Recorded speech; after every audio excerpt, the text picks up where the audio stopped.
강화된 부동산 세금 제도가 오늘부터 본격화됐죠. 부동산을 사고 팔아 얻는 차익에 몰리는 양도소득세 최고 세율이 75%. 오, 많이 오르네요.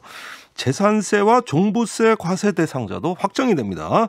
다만 대상이 정해질 뿐 실제 세율을 어떻게 적용할 것이냐, 이 점은 바로 여당인 민주당의 논의 결과에 따라 상당 부분 달라질 수가 있습니다. 이 논의를 담당하고 있는 곳이죠. 민주당 부동산 특위 김진표 위원장 스튜디오에 모셨습니다. 위원장님 어서 오세요. 네, 안녕하세요. 오랜만에 반갑습니다. 뵙습니다. 오랜만입니다. 네. 이 특위 맡으셔가지고 안 해도 되는 고생 엄청나게 하고 계시는 것 같아요. 어떠십니까? 네. 우리 김정대 의원님이 아이언 뒷도 붙이고 이 고생하시는 거나 비슷한 거 아닌가 싶습니다. 아이고, 그렇게 또 위로해 주십니까? 예, 아니 네. 안 해도 되면은 제가 했겠습니까? 네. 제가 보기에는 우리가 이번 4.7 보궐선거에서 네. 느낀 부동산 민심이 워낙 우리 당에 대해서 비판적이어서 예. 말하자면 시험을 봐가지고 100점 만점에 한 30-40점밖에 못 받는 거 아닙니까? 그럼 이것을 적어도 낙제는 면하게 만들어 놔야 되는데 네. 대선까지 기간은 짧고 이거를 빨리 해야 되는데 그러려면 예. 제재가 이게 너무 복잡해서요. 예, 사실은 네. 이해하기가 쉽지는 않아요. 네. 그래서 오죽하면 국세청과 행안부가 홍보용 주택과 세금이라는 책자를 만들었는데 예. 그 책자가 지금 6개월째 베스트셀러입니다. 아이고. 자, 그런데 지금 하시는 업무 자체는 결국은 잘해도 본전, 말하자면은 굉장히 여러 안팎에 시달리셔야 되는 자리거든요. 어쩌다 이 자리를 맡게 되신 거예요? 그래서 이제 당 안에서 예.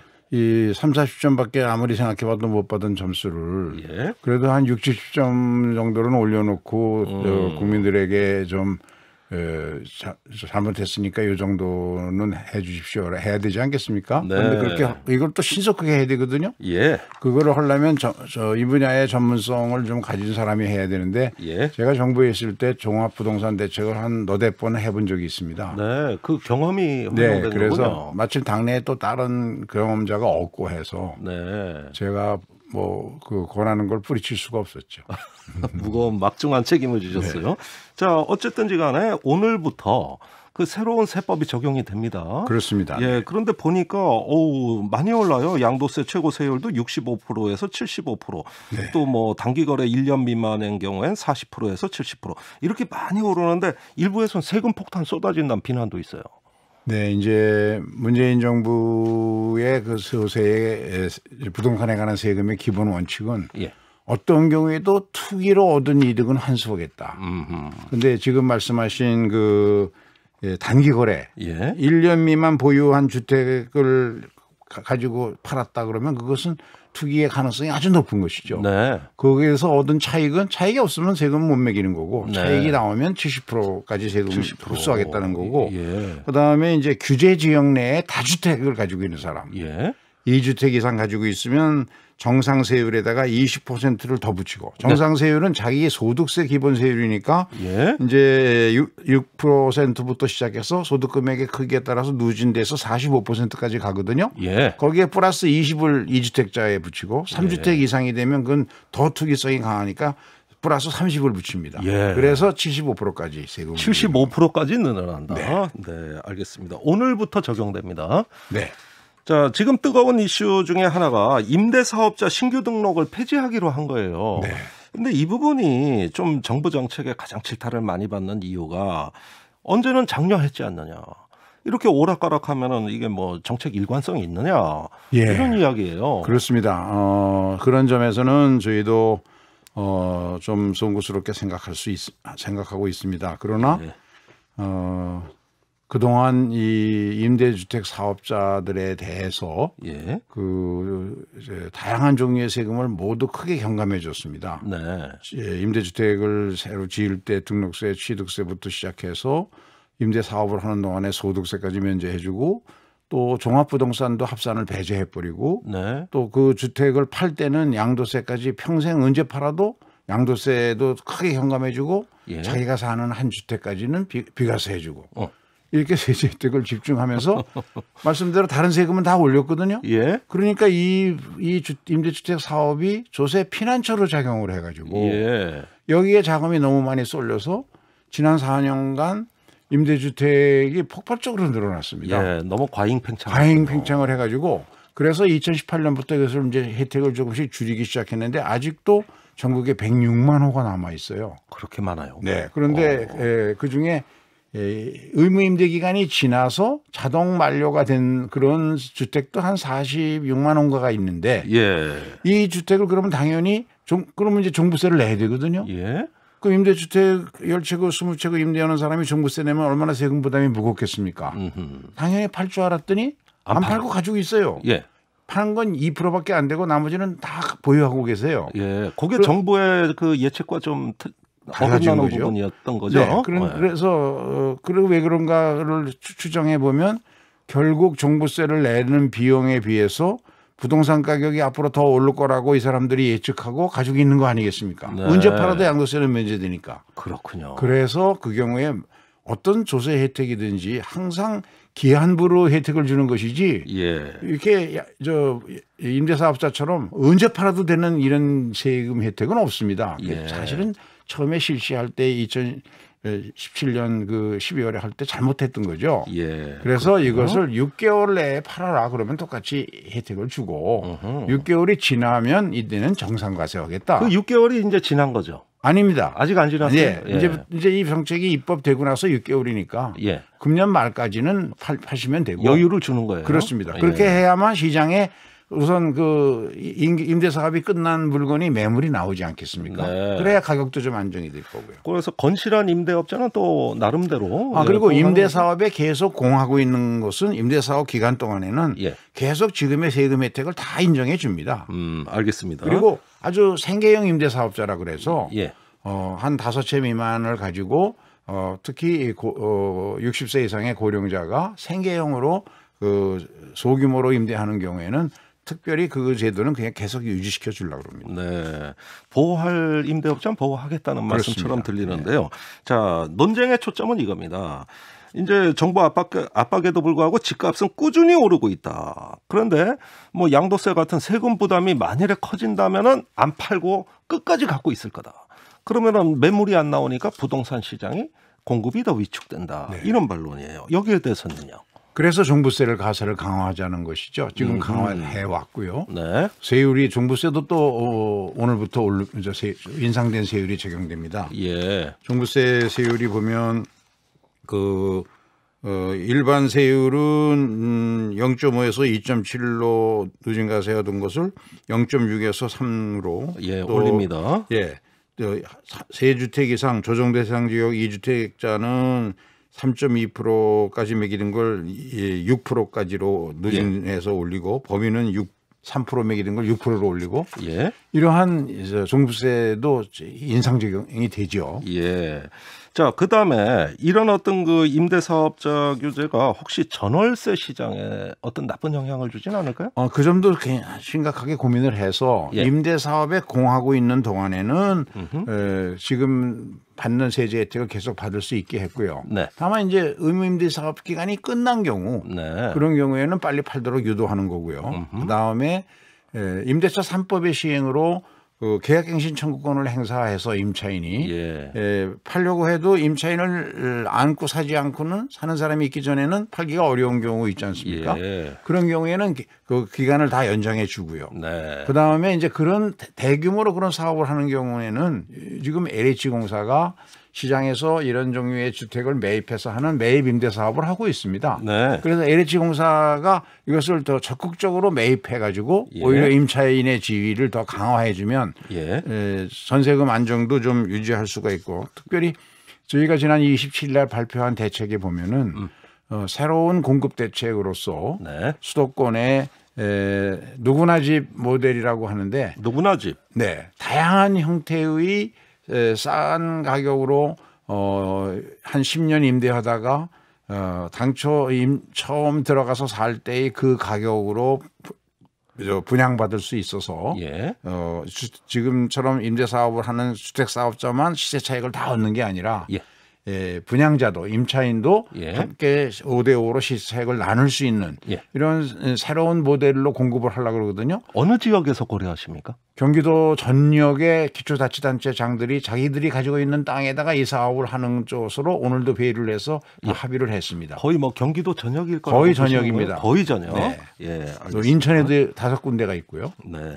자, 역시 이 부동산 문제가 지금은 세금 논쟁이 주된 논란인데 이 부분 한번 여쭤볼게요. 재산세 완화 가능성이 높다는 거 이거는 당론이 거의 확정된 거죠? 네, 재산세는 금년 1월부터 당과 정간에 협의를 해서 예. 그 0.505%의 그 경감세율을 적용하기로 했는데 네. 그 범위를 당초에는 6억으로 한정으로 했습니다. 공시지가 기준으로. 감면되는 상한선이. 네. 예. 그런데 해보니까 종전에 6억으로 있던 주택의 상당수가 이미 공시지가가 상승돼서 9억으로까지 올라갔거든요. 네. 그래서 이건 안 되겠다. 9억까지를 올려주자. 예. 그렇게 하면은 대개 한 44만 가구가 추가적으로 더 경감세율을 적용받게 되고 네. 한 가구가 평균 18만 원 정도의 세금을 경감받게 됩니다. 그렇군요. 예, 이런 거 좀 청취자분들이 꼼꼼히 챙겨보셨으면 좋겠어요. 네. 예. 자, 문제는 양도세와 종부세 완화 부분이에요. 참 이거 뜨거운데 그 양도세의 경우 특위가 제시하는 1주택자 비과세 기준을 9억 원에서 12억 원으로 상향하겠다. 이런 거 아닙니까? 네네. 예, 그 왜 그렇게 된 겁니까? 지금 이 양도세는 어느 나라 세제에서나 소위 캐피탈 게인 텍스라 그래서 다 부동산 양도 차익은 과세를 하고 있습니다. 예. 그런데 어느 나라나 똑같이 주거 안정을 위해서 예. 한 집에 한 주택, 예. 1가구 1주택에 대해서는 특별한 과세 특례를 인정하고 있죠. 네. 예를 들면 미국 같은 나라는 집을 늘려가는 경우에는 계속 평생 동안 과세 이연을 하면서 세금을 안 매기다가 나중에 집을 처분할 때 한꺼번에 세금을 매기는 그런 시스템으로 운영을 하고 있습니다. 왜냐하면 집을 집을 같은 규모로 가지고 가서 사는 게 같은 규모로 가거나 늘리는 게 정상인데 네. 양도세를 내게 되면 특히 양도세가 공시지가가 높아져서 세금 부담이 무거워지게 되면 예. 집을 줄이지 않고는 이사를 못 가거든요. 그래서 이것은 국민들의 주거 안정을 크게 해치니까요. 예. 그래서 그러는데 이제 우리나라의 경우 1가구 1주택이라도 네. 현재 9억이 넘는 주택의 경우에는 이거를 계속 특례를 해주게 되면 똑똑한 집 한 채 현상이 더 가중되니까 예. 그거는 좀 세금을 내도록 운영을 해왔는데 이 9억이 정해진 것이 2008년입니다. 그동안의 물가 상승률을 다 하면은 벌써 한 25% 30%가 올랐거든요. 네. 그런데다가 이번에 재산세를 아까 말씀드린 대로 6억에서 9억으로 올리지 않았습니까? 네. 그런데 재산세는 공시지가로 과세하는 거고 양도소득세는 실거래가격으로 과세하는 겁니다. 네. 그러면 재산세의 9억이 양도세 실가로는 12억입니다. 그래서 그것과도 균형을 맞추어서 9억을 12억으로 올리자. 균형을 맞춰 정리를 하셨다. 네. 그런데 당내에서 다른 이야기가 있어요. 네. 그 민주당 강병원 최고위원 저희 방송에 출연했는데 네. 굉장히 반대하고 있습니다. 네. 뭐냐면은 양도세라는 건 소득세다. 어쨌든 불로소득이다. 내가 직장에서 월급 오르면 소득세 더 내는 거다. 따라서 이 부분에 대해 가지고 양도 차익을 계속 더 얻기 위해 투기를 부추기는 쪽으로 이거 관리하면 안 된다는 거예요. 걷어야 된다는 거예요. 네, 저는 거기에 대해서 이런 반론을 하고 싶습니다. 예. 강병원 의원 말이 다 맞는데 예. 지금 많은 주택을 가진 사람이 양도 차익을 경감해 주자는 게 아니라 예. 자기가 살고 있는 한 주택. 예. 그것을 이사 목적으로 이사할 때 거기서 세금을 매기게 되면 예를 들면 4년 전에는 공시지가가 낮아가지고 예. 세금을 이제 주택 가격이 낮아서 세금을 예를 들면 25평 정도짜리 소규모 주택에 네 가족이 살고 있었는데 예. 세금을 한 2, 3천만 원 정도 냈다가 예. 한 4년 지나니까 이게 세금이 공시지가가 오르고 해서 우리 당에 들어온 민원서를 보니까 세금이 2억으로 늘었습니다. 예. 그렇게 되면 천상 집을 줄여갈 수밖에 없지 않습니까? 그런 주거 안정은 어떻게 할 거냐. 그래서 저희가 이번 대책을 마련하면서 강병원 의원의 그런 걱정에 답을 하기 위해서 9억은 12억으로 올려서 재산세와 이 균형을 맞춰줬지만 예. 대신 차익이 많이 난 사람들이 9억에서 10억으로 올려서 나오는 그 이익을 차익이 많이 나는 사람도 그 3억에 대해서는 자기 적용세율만큼 또 혜택을 보는 거거든요. 예. 그거는 막아야겠다.